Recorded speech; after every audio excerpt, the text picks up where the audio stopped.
아라비아 사람 게셈과 그 나머지 우리의 원수들이 내가 성벽을 건축하여 허물어진 틈을 남기지 아니하였다 함을 들었는데 그때는 내가 아직 성문에 문짝을 달지 못한 때였더라.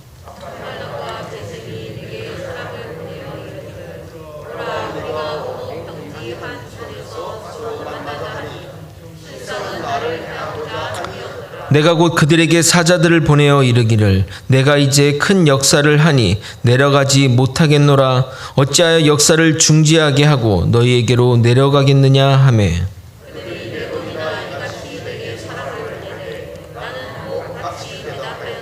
산발랏이 다섯 번째는 그 종자의 손에 봉하지 않은 편지를 들려 내게 보냈는데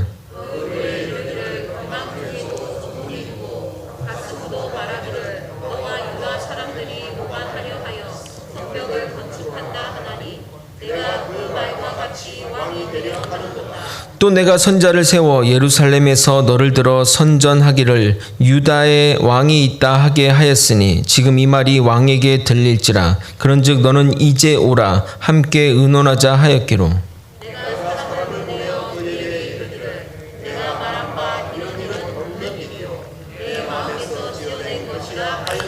이는 그들이 다 우리를 두렵게 하고자 하여 말하기를 그들의 손이 피곤하여 역사를 중지하고 이루지 못하리라 함이라. 이제 내 손을 힘있게 하옵소서 하였노라.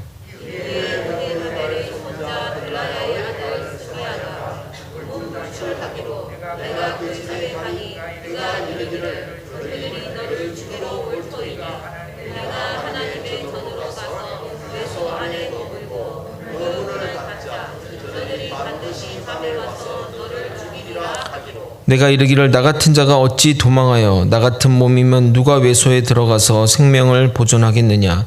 나는 들어가지 않겠노라 하고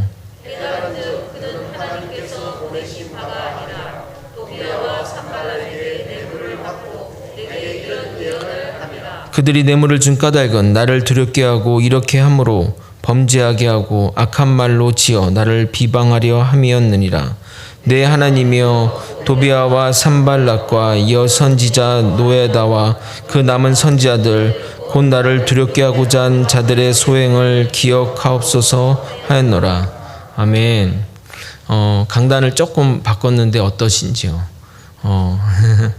이게 제가 또 염려돼서 좀 말씀드리면 이렇게 굉장히 이거 하느냐고 엄청난 그 비용이 소요됐을까봐 걱정하실까봐 정말 생각외로 너무나 저렴하게 저희가 이렇게 알아서 이렇게 했기 때문에 염려하지 마시고 여기 이제 좀 보시기나 또 여러 가지 좀 좋은 면들이 있으니까 익숙해지면 또 이렇게 좋을 것 같습니다. 매년마다 조금 색깔을 좀 달리하고 또 뭐 계절마다 조금 변화를 하면 더 이렇게 예배가 풍성하게 더 집중할 수 있을 것 같습니다. 지난주 우리는 그 참된 지도자, 참된 목자의 모습이 어떤 것임을 느헤미야를 통해 살펴보았습니다. 그들에게는 성벽 건설이라는 중차대한 사명이 있었지만 공동체 내부의 내적인 문제에 봉착하게 되었고 느헤미야는 이 문제를 슬기롭고 정직하게 해결해 나갔습니다. 그는 사람의 인정이나 칭찬을 바라지 않고 하나님의 인정과 하나님의 칭찬만을 구했습니다. 그는 참다운 목자이며 또 지도자이며 모범적인 삶을 살았습니다. 하지만 이런 지도자가 항상 꽃길만 걷는 것은 아닙니다. 참된 것에서는 그것에 반대하는 거짓이 존재하듯 바른 지도자를 음해하는 정적들이 반드시 존재합니다. 오늘은 이 느헤미야를 음해하는 세력들의 3단계 공격을 보면서 느헤미야가 어떻게 이러한 공격에 대처하는지 살펴보고자 합니다. 우리는 영적 공격에 어떻게 대처하는지, 우리가 영적 공격에 어떻게 대처해야 되는지 좋은 모범, 좋은 해안이 될 것입니다. 성벽 건축이 이제 성벽 문짝만 달면 모든 공사가 끝나게 되자 느헤미야의 정적인 산발랏과 도비아와 게셈이 그리고 그 밖의 원수들이 느헤미야를 향해 직접 칼날을 겨누게 됩니다. 그것은 느헤미야를 죽이기 위한 최후의 권모술수입니다. 그들은 느헤미야에게 편지를 보내 중요한 문제를 상의해야겠다며 오노평화의 한 마을에서 보자고 제안을 합니다. 그러나 느헤미야는 그 편지의 의도를 정확하게 알았습니다. 느헤미야는 그것이 음모임을 알았기에 현재 지금 중차대한 일을 하고 있는데 내려갈 수 없다며 거절의 메시지를 전달합니다. 그런데 그들은 끈질기게 4번이나 이렇게 전가를 보내왔고 그때마다 느헤미야는 동일한 답변을 보냈습니다. 아마도 대적들은 그때마다 좀 내용을 변화하면서 또 그런 조금씩 다른 내용을 포함해서 이야기를 했을 것입니다. 그런데 어떻게 느헤미야는 그들의 그 음모와 모략에 넘어가지 않고 그 의도를 정확하게 판단해 냈을까요? 편지만 딱 보면 알 수 있을까요? 아니면 누군가 음성으로 이거는 음모이니 가지 말아라 라고 말하는 것일까요? 느헤미야는 그런 것들을 통찰할 또 분별할 영적 통찰력이 있었습니다. 영적 통찰력이나 이런 분별력은 결코 신비의 영역이 아닙니다. 성경은 믿음의 사람들이 이러한 영적인 분별력을 가져야 한다고 말하고 있습니다. 요한일서 4장 1절입니다. 사랑하는 자들아 영을 다 믿지 말고 오직 영들이 하나님께 속하였나 분별하라. 많은 거짓 선지자가 세상에 나왔음이라. 우리는 참 영적으로 매우 혼탁한 시대를 살고 있습니다. 과거에는 이단과 이 정통에 보이지 않는 벽이 있어서 정통도 이단을 그렇게 건들리지 않고 이단도 정통에게 덤비고 하는 일들이 없었습니다. 그러나 지금 교회 또 교회 내 그 교리 교육 부재로 인해서 이단이 오히려 정통 보고 교리 대결을 해보자고 대결하고 달려드는 상황이 되었습니다. 거기다가 과거 이단 대표적인 통일교나 이런 이단들은 자기만의 경전을 가지고 교리를 설파했는데 지금 이단은 성경을 가지고 장난을 치니까 사람들이 잘 넘어갑니다. 신천지나 하나님의 교회가 대표적인 예입니다. 이러한 것들의 어떤 영적인 분별력이 없으면 넘어가는 것은 순식간이니 절대 근처에도 가시면 안 됩니다. 또한 요즘 특히 유튜브나 인터넷에 놔두는 출처를 알 수 없는 신학에 성도들이 많이 분별 없이 받아들이는데 정말 주의해서 들어야 합니다. 그런 영상을 보면 막 그래프를 그리고 막 무슨 통계 자료를 갖다 대고 누구 이런 얘기들을 막 하는데 전혀 문맥도 맞지 않은 성경 이야기를 하는데 조금만 공부해보면 조금만 더 깊게 읽어보면 성경 전체의 어떤 문맥적인 걸 보게 되면 거짓임을 알 수 있음에도 불구하고 많은 사람들이 미혹되어 간다는 겁니다. 방송과 달리 유튜브는 어떤 검열이나 이런 것들이 없기 때문에 자기네들이 마음대로 그렇게 할 수 있을 뿐더러 저희 같은 목회자나 신학자들이 그런 방송들을 안 보니까 댓글도 없고 잘못됐다 얘기를 또 못하는 경우들도 있습니다. 그러나 내용을 잘 모르고 보는 사람들은 그것이 진실인 양 믿게 되는 것입니다.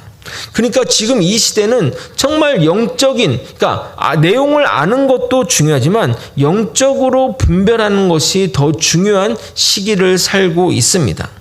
그럼 느헤미야는 어떻게 영적인 분별을 해냈는지 그리고 그런 것들이 음모인지 어떻게 했는지 한번 살펴보겠습니다. 3절을 여러분과 함께 읽도록 하겠습니다. 읽겠습니다. 시작. 내가 곧 그들에게 사자를 보내어 이르기를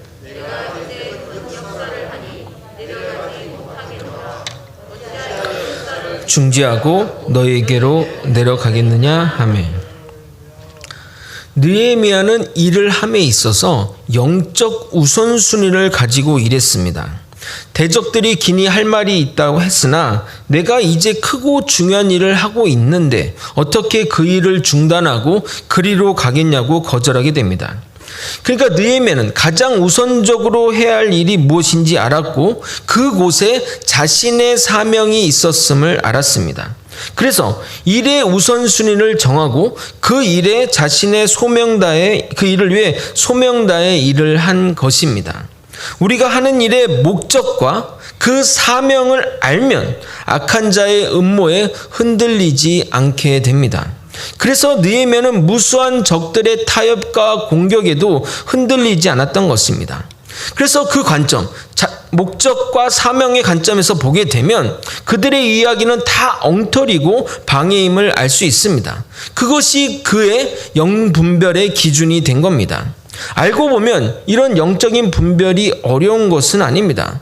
우리가 하는 일의 목적과 우리의 사명에 대해 잘 알면 되는 것입니다. 그런데 이제 이렇게 물어보는 사람이 있습니다. 나는 왜 자꾸 이렇게 하면 이렇게 넘어지고 저렇게 하면 저렇게 넘어지는 것일까요? 물어볼 수 있습니다. 그것은 내 사명을 잘 모르기 때문에, 그리고 이 일을 하는 목적을 잘 모르기 때문에 그런 일들이 벌어지게 됩니다. 여기서 잠깐 목사님, 또 사명과 또 목적에 이끄는 삶에 대해 많이 들었는데 사실 잘 모르겠어요. 저의 사명이 뭔가요? 목적이 이끄는 삶이 뭔가요? 물어보신다면 제가 일타 강사처럼 짧고 굵게 말씀드리도록 하겠습니다. 사명은 내가 이끌리는 것들입니다. 교회에 휴지가 떨어져 있는데 다른 사람들은 다 그냥 지나가는데 나는 그 휴지가 막 신경이 쓰여. 저 휴지를 어떻게든 해야겠다는 그 마음이 끌린다. 신경이 쓰인다. 그것은 그분의 사명인 겁니다. 교회 성도들이 막 일할 때 그 사람들을 섬기고 싶고 뭔가 대접하고 싶고 그게 마음이 끌리고 그 다음에 일들이 계속 생각이 난다면 그분은 그것이 그분의 사명인 겁니다. 오늘 내가 전하는 말씀 가운데 그 말씀이 자꾸 생각이 나고 그 말씀이 계속 연장이 되고 그런 얘기를 하니까 내가 어떻게 해야 될까? 그렇게 한다면 그것이 그분의 사명인 겁니다. 그런 시야로 보게 되면 교회에서 여러분들이 할 일들이 꽤 많이 있으실 겁니다. 또 다른 경우는 여러분이 신뢰하는 목회자가 하라고 하는 것이 사명인 경우가 많습니다. 목회자는 사명을 맡길 때 충분히 고민하고 맡깁니다. 여러분이 아는 것보다 목회자는 여러분을 더 많이 압니다. 오감 플러스 영감으로 보기 때문입니다.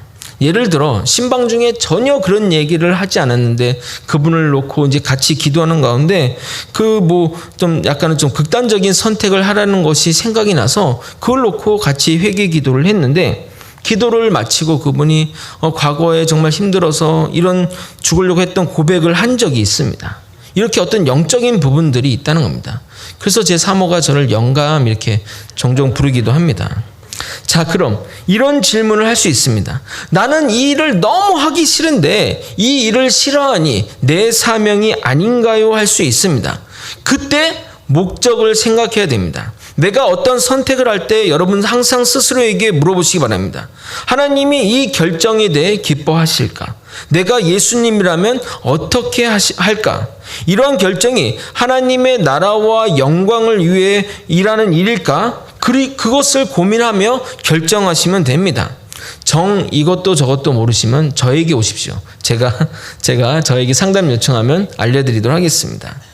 그러므로 교회 사역을 담당하는 자들이나 책임자들은 이것이 하나님 목적에 부합되는 일인지, 하나님이 기뻐하시는 일인지, 그리고 내 일에 그 하나님의 뜻을 이루기 위해 부르심을 받았는지 명확하게 스스로 또 점검해 보아야 합니다.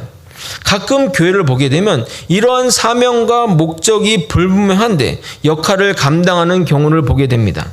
그러면 어떻게 되는지 아십니까? 본인도 죽고 교회 성도들도 죽이는 일이 됩니다. 결코 그런 일들은 하나님이 기뻐하지 않는다는 사실을 잊어서는 안 됩니다. 어떤 분들은 나한테 주어진 일이 안 돼. 최면 때문에. 내가 권사인데, 내가 장로인데, 내가 사회에서 팀장인데, 회장인데, 사장인데 라고 하며 직책을 맡기도 합니다.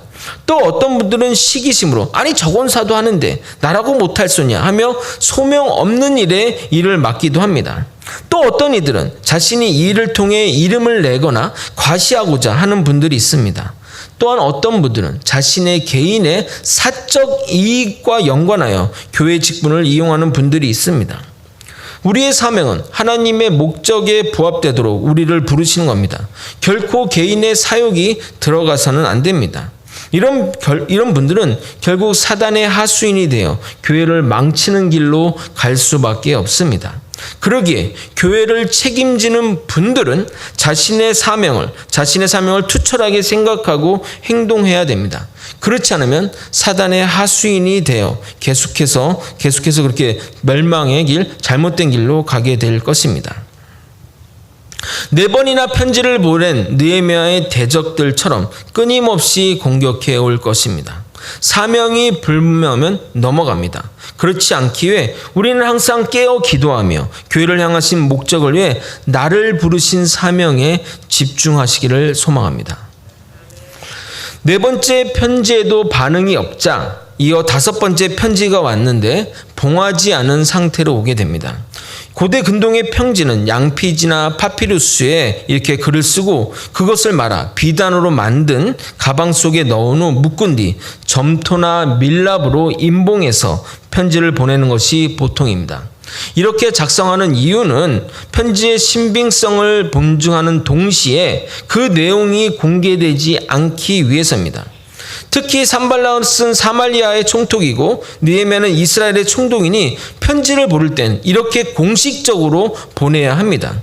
그럼에도 산발랏 일당이 임봉하지 않은 편지를 보낸 까닭은 이 편지의 내용이 다른 사람에게 누출되었다고 생각하게 만들려는 겁니다.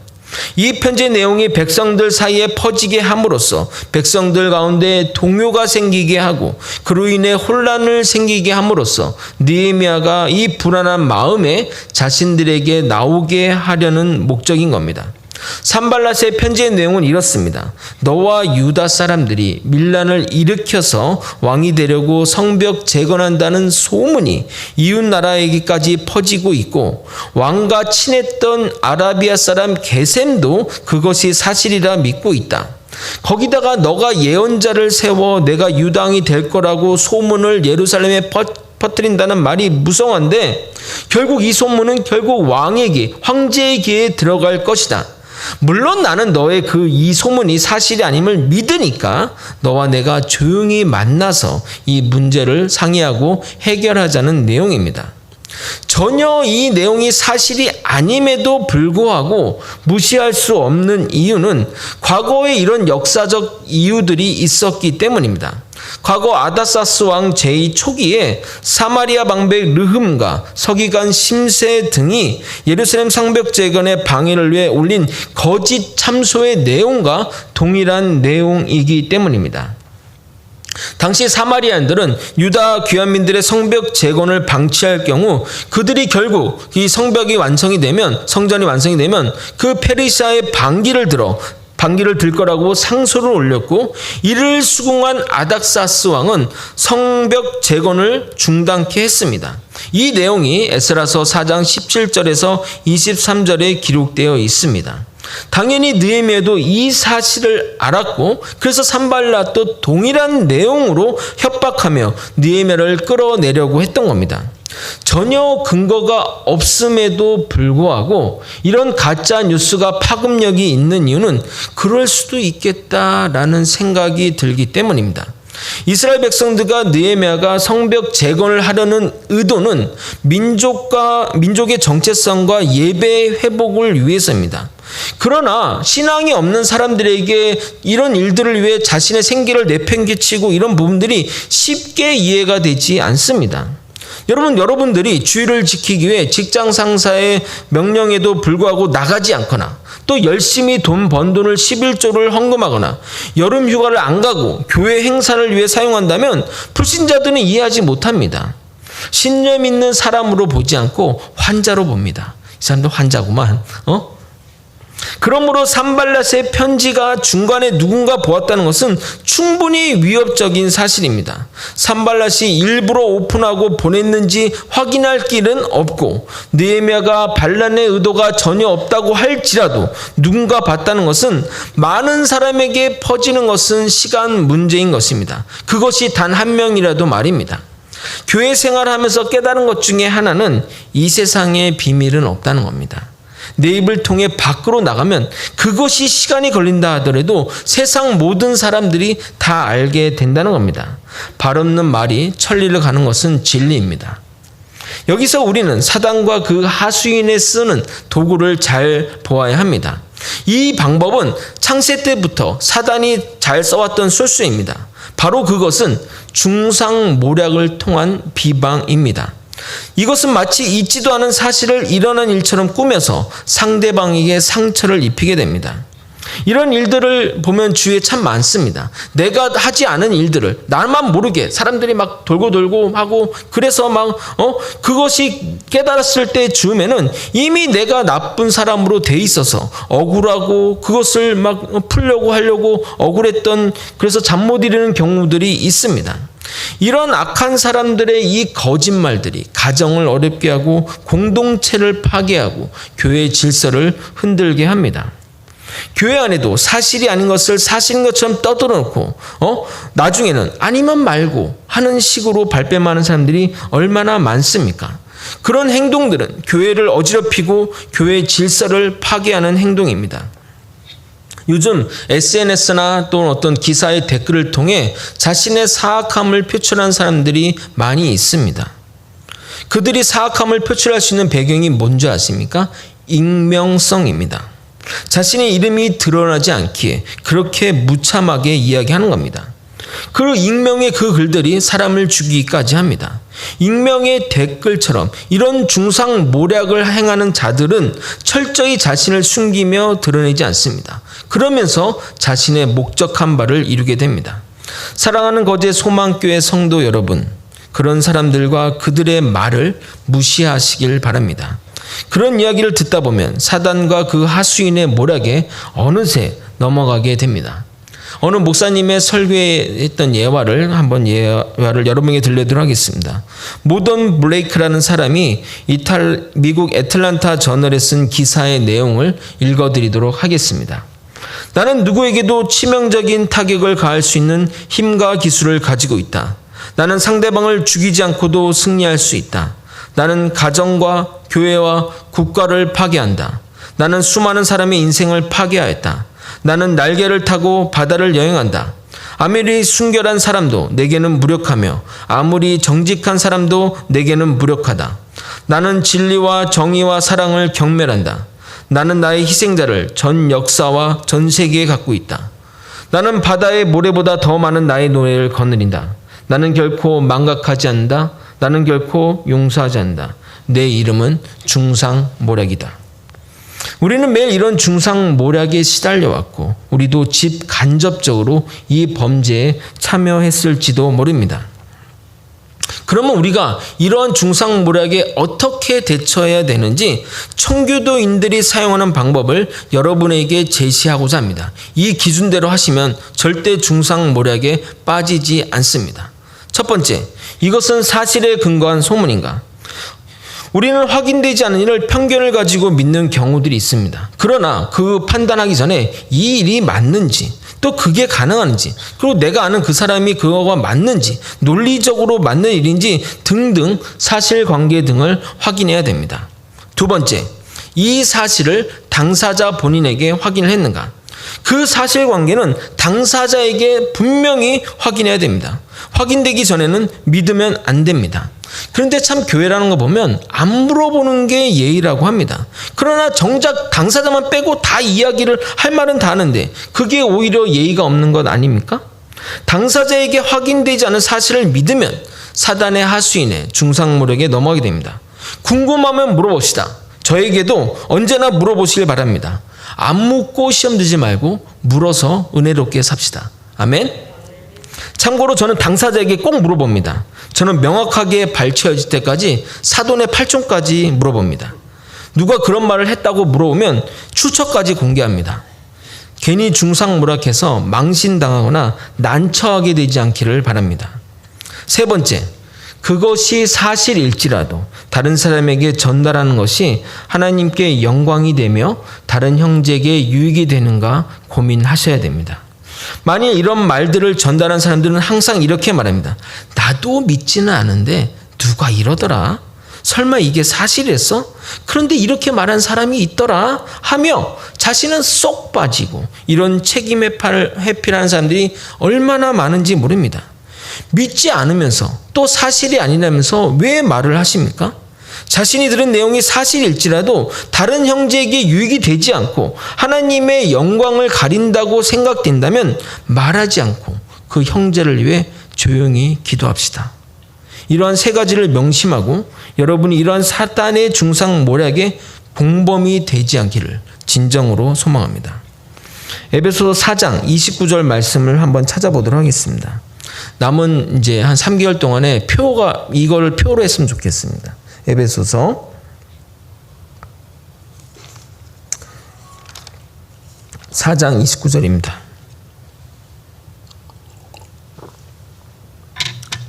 보지 마시고 성경 찾아서 밑줄 그세요.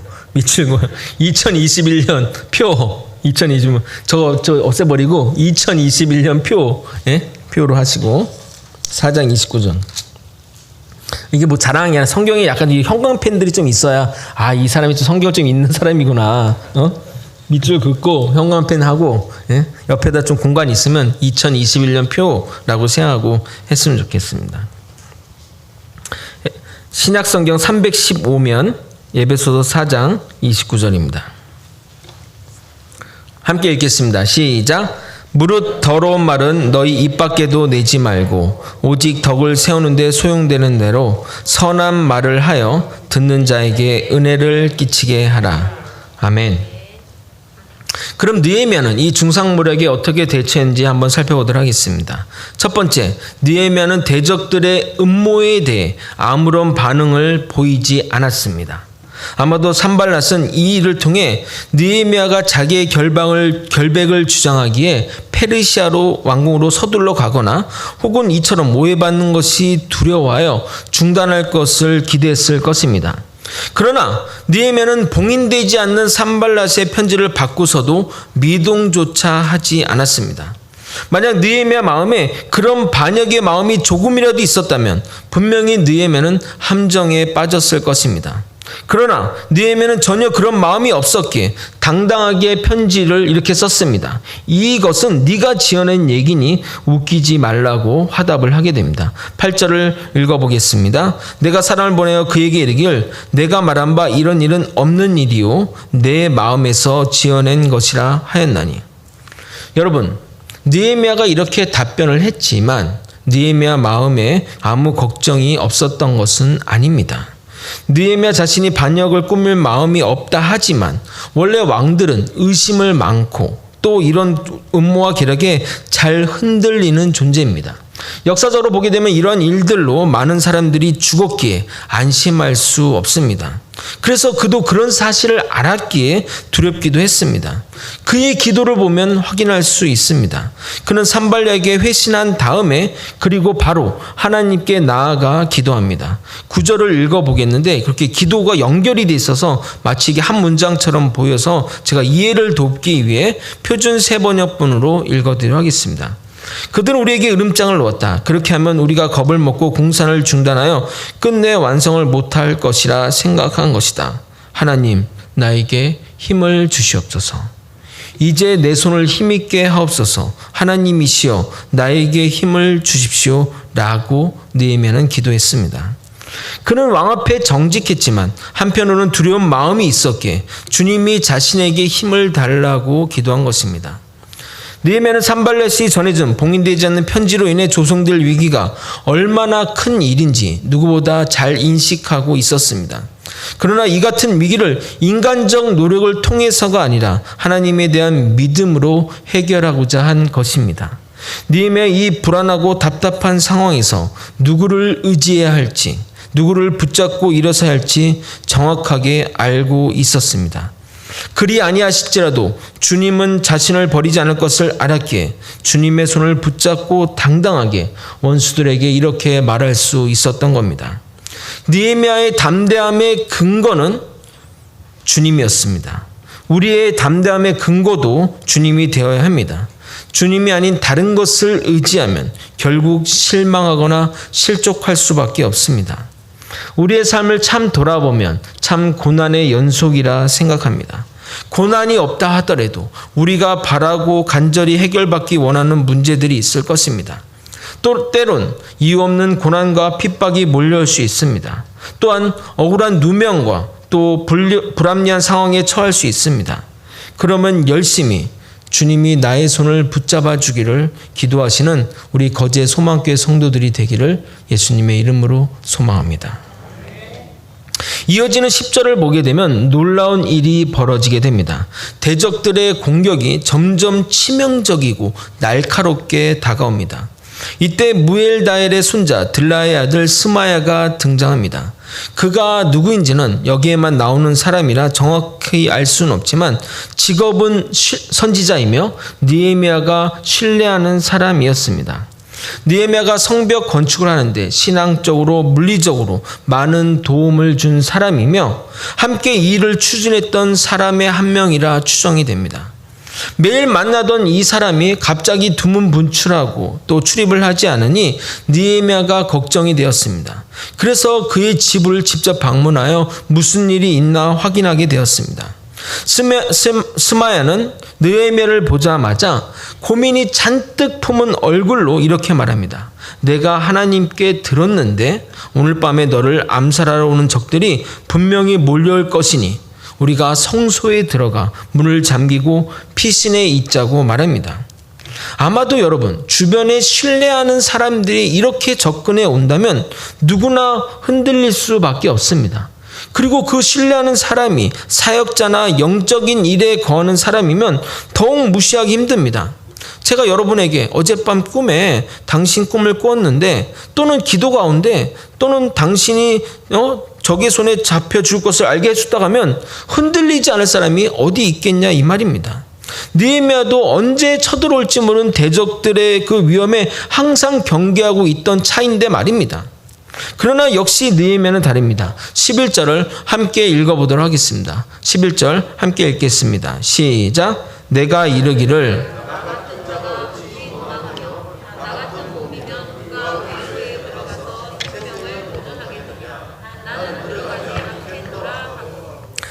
내가 이곳을 책임지는 사람인데 어떻게 이것을 버려두고 목숨을 지키겠다고 나아갈 수 있느냐? 차라리 죽으면 죽을지언정 그렇게 숨지 않겠다고 당당하게 고백합니다.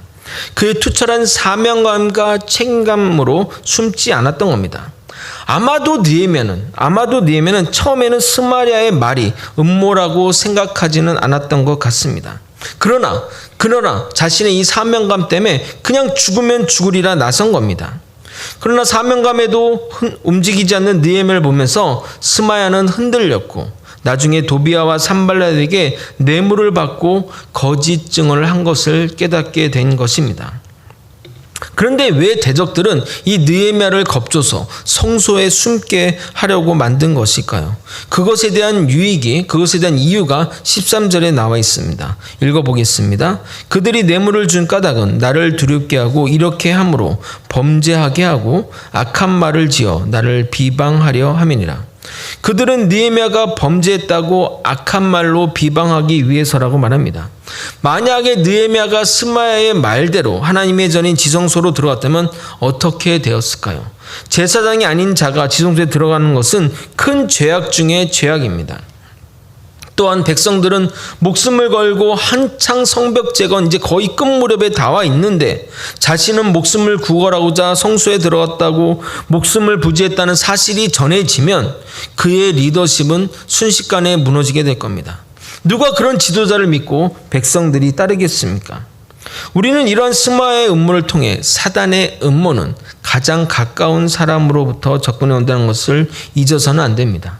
나와 관계없는 사람이 와서 나의 믿음을 빼앗아 가는 것이 아닙니다. 내 주변에 나의 지근거리에 있는 사람들이 유혹하여 우리를 멸망으로 인도하는 사실을 잊어서는 안 됩니다.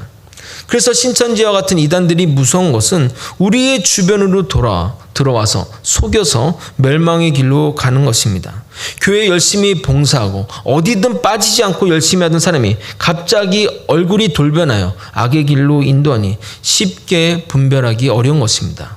절대 교회 밖에서 성경 공부나 모임을 조심해야 합니다. 이제 내년부터는 성경 공부를 여러 가지도 많이 할 테니까 제가 다 가르쳐 드릴 테니까 딴 데 가지 마시고 헤매지 마시고 하지 마시고 제가 뭐 영상으로도 올려놓을 테니까 같이 이렇게 성경 공부하고 하나님 말씀 잘 깨달아갔으면 좋겠습니다. 이게 2022년 표어입니다. 하나님을 알자. 하나님을 잘 알게 제가 많이 노력하겠습니다. 주변 사람들까지 매수해서 느헤미야를 위협하는 술수 앞에 느헤미야는 또 하나님께 기도하며 나아갑니다. 하나님이 자기를 대신해 복수해 주실 것을 알았기에 그는 무릎으로 주님께 나아간 겁니다. 14절을 함께 읽도록 하겠습니다. 함께 읽겠습니다. 내 하나님이여 도비아와 산발락과 그 남은 선지자들 곧 나를 두렵게 하고자 한 자들의 소행을 기억하옵소서 하였노라. 14절에 보게 되면 스마야 외에도 여선지자 노야다와 또 다른 선지자들도 원수의 일에 동조하였음을 알 수 있습니다. 느헤미야가 하고자 하는 이들은 자신의 개인의 영광이 아닌 하나님의 영광과 나라를 위해서 하는 일인데, 궁극적인 하나님의 영광을 위해서 이 성벽을 건축하는 것이었는데, 다른 이들은 모르겠지만 선지자들, 지금으로 말하면 목회자들, 교육자들이 앞장서서 방해하는 상황은 쉽게 이해되지 않는 상황입니다. 그런 상황 가운데 누구를 의지하고 누구를 믿으며 이 일을 진행해 갈 수 있겠습니까?